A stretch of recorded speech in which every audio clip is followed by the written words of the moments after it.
Hello everyone, this is Joshy Blocks. Let's play.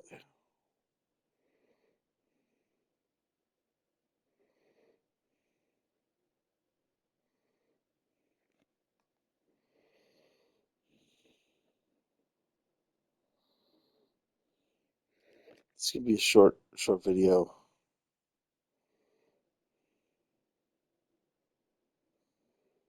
I don't even know why I'm turning this on right now. Just addiction, just naked addiction. That's why I turn this on. Because there's no need for me to do anything here. The only thing that I could think worth doing at this point is saving up and getting the glasses before they're gone.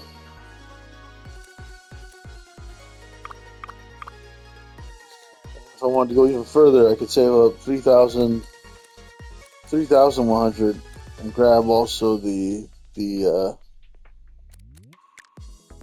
no way I'm getting these. Ain't no way. But on these, yeah. We need the citrus specs, but this is a good color, but I do already have something like a bunch of things that are kind of similar to that. So, yeah. Anyway, I think we should play for a bit.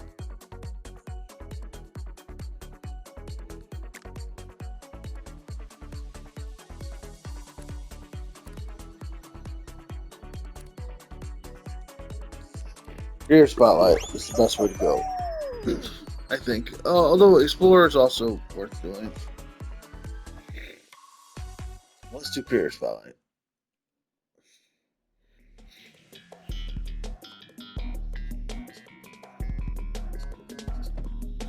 I got my video set up. It's going to get big per se. Well, you're right. It's difficult. We are an organization. We need to usually do this much. It is difficult for organizations to actually execute this much just bureaucratically, or keeping all this information together, keep all the different projects going. If anything, managing that, I don't know. I can't say it's now. That way, who did hire staff? Hopefully, we did have staff. Good staff. So he could have built over himself. But I completely agree with you that is the nature of his lifestyle and his contacts and the way he managed them and so forth was inorganic in the sense that manage all his contacts, all these different projects. He thinks to decide to use the Help! and see what's going beyond the purview depending on the individual. Maybe you're superhuman, maybe you could have done I don't think so. And he got done, but something was not there. So, I think that this is a really good, it's like the analogy of the blind person and the elephant. Everyone hearing like the elephant, but no one sees the full elephant.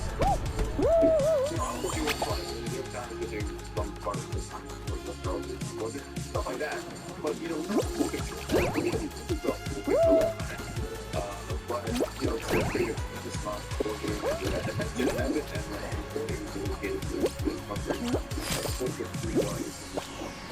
Also, the Maxwell thing, I just feel like is still underreported. Like, Coco being his number two, maybe not, but there's a lot of focus on recruiting these girls.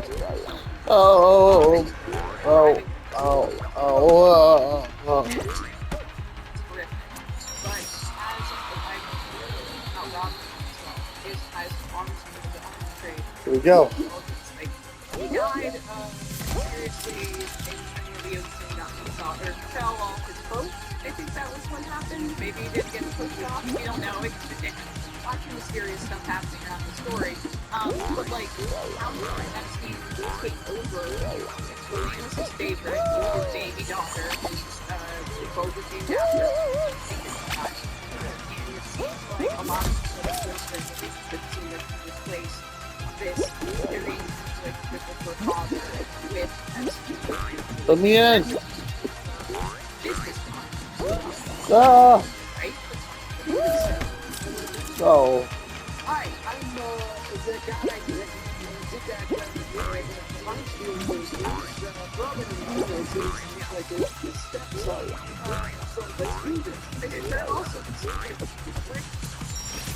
I did it.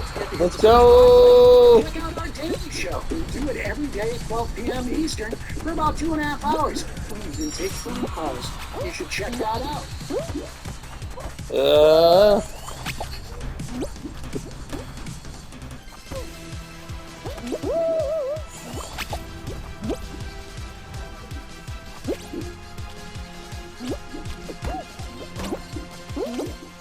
Right, and then just to then kind of bring it back overall to some of the other parts of your thesis here, because you're mentioning things that the government could do to help the collective, that this could be a country that's not just this individualist approach to healthcare, but one that has a government intervention to deal with the crisis. But, well, COVID was a crisis. You had government intervention. It's a crisis. I'm sorry. Thank you for correcting me. It's a crisis. The expansion of the child tax credit, the eviction moratorium, all of those policies showed people right? It was this demonstration of the government's power. We've been told in this country for quite a while that the government is the problem. And so you also talk about how when that went away, and Biden and Joe Manchin, right? Like I can do this. Right, with the prioritization of the extension. Well, Biden did try to extend the child tax credit, but Joe Manchin killed it, and then what can we do? But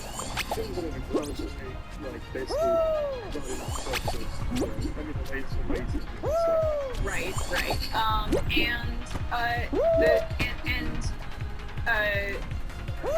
In doing that, basically, it put people back into a very difficult situation, which I think you can't tell the story of Trump winning on some sort of like backlash to the economy without telling the story of how a lot of these protections went away, and this level of nihilism in politics that you also speak about in this video. So Can you close. expand on that? I must. Because I've of course noticed it, and I think without nihilism, you don't have to. Yeah, absolutely. I think that movie sort of sees all of this stuff that we could have, right? Obviously, COVID is a crisis, but so is poverty, so is all of these things are leading to people having to put life with a waste away. And people just started to think, oh, the people in power don't care, there's nothing we can do. And they started to feel defeated. They started to sort of first, I argue in my video, argue away their problems. You see the rise of 19th century reviews of this kind of like, basically retreating into individualism, and also just being like, okay, LOL, nothing matters. Nothing matters. The world is a joke. We all live in hell. Which is sort of true, but like, that doesn't mean that we shouldn't have solidarity with each other, and like we shouldn't exert our collective power. And I worry about where we're going again. I did it. The system is so Yes. right in so many ways, but I think 2020 is Yay. the pressure that we can put, because the media was also putting pressure on the government back then. It was this mass collective pressure to actually Guess we'll play one more. like, push for these public, this public response. And I do think that That was torture. That mass public pressure. And this also was in conjunction with the Black Lives Matter protests too, right? Which was a demonstration of collective action, at least in the streets, even though we didn't have the organizational, density or mechanisms. Watch your head. I remember this do one. what we needed to do to reform policing. This level is not good. But that I can beat this level easily now because I beat it once before, and it wasn't that hard. This collective experience of the beginning of the pandemic and the protests Let's go. of Black Lives. How did those two things fit together, and how do they inform the political moment that we're in? What we saw is this, like, as you said, this record movement. It was Black Lives Matter, but also there was a surge in environmentalism, the environmental movement. You saw this collective action against Trump. Let's labor, go. organizing, like, Black Lives Matter was Don't touch the bouncers, guys. exerting a collective power out in public, but also online. Really scared talking. And so the blue just came down so hard when Biden took action. Not only did he start like criminalizing these protests in this way, but also start trying to regulate the internet. I talk a lot about this on my YouTube channel, but this is when we start to see these crackdowns in online speech. The TikTok ban, things like the Kids Online Safety Act, very poorly bill that basically censored themselves. This is the hardest part. These other days, efforts to reform Section 230, because they started to realize the collective power that we have on the streets and also online. And Almost had it. Ended up ultimately just blowing all of this up into like even bigger proportions. Now we've seen like the real crackdown come a bit harder on speech And so there's this collective Ross in that period. Then the retraction of the social safety net expansions that we talked about. And then forth to this era of a bit of nihilism too. Like you had the GameStop thing, but you then in the years I think Gaza and the brutality. We made it. Good job, guys. These like dark thoughts about our government or about what's even possible. Like then you also have the rise. Yay! It's like, okay, if I'm not going to be able to, if the government's not going to provide for me, and it seems like nothing's going to get better, and this apocalyptic genocide, accepting climate catastrophe helpful, I might as well get mine while I can. That's what they're doing in practice, but it's also what they intended in public. And that is what I want people to understand. Because these Democrats have been facing really do struggle to understand why they lost and how they lost. And it is this like broader sentiment of like millennial phrase, but it is very like that. Like the show stuff, just the stuff that you're seeing like in culture, right? In the Gotta jump low. like I just need to get. And that's what we talk about. I reported a lot on the rise of like the e-commerce scam and. I've been writing a lot about OnlyFans recently. I was talking to an OnlyFans worker last night who has been laid off from their job, like they've lost their job, and it's service work jobs, and it's because of all of this broader economic issues. And he was like, you know what, like it's not that there's nothing wrong with starting OnlyFans, but it's like this nihilism of just like I don't care, I need a get rich quick scheme because nothing is free, and as long as I have money, I have power. In this country, and I can buy my way to health, I can buy my way to safety. The reality is that nihilism is false.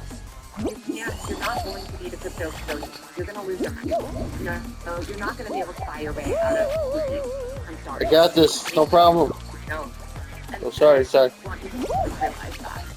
Right. And you have the flip side of it, right? Which is that there's this anger that's more productive, but there's nowhere for it to go except for the memes that you're talking about jokingly about talking about killing billionaires or leaders, and that's the positive that I see coming out of this is the anti-billionaire sentiment that those same corners of the Democratic Party that you talk about are trying to currently tamp down by making it like it's really housing this one. It's not the billionaires that you should be mad at.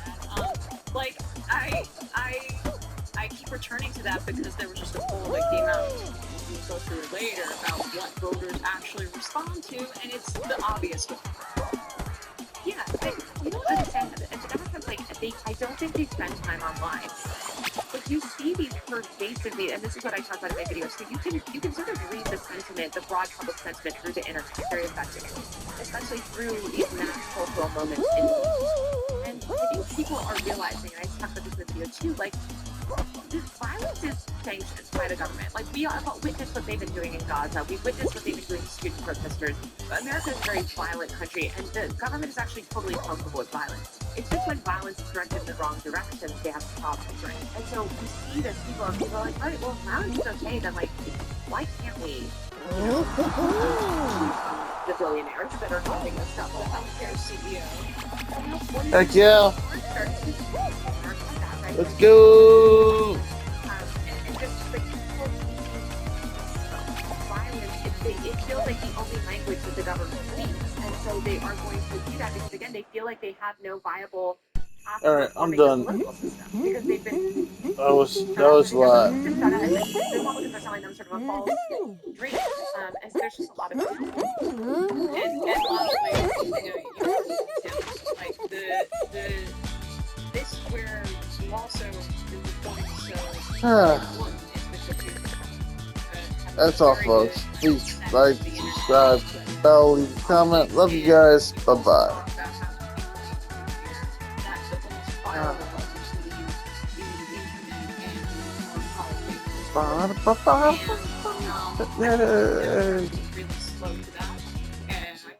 Save recent gameplay for the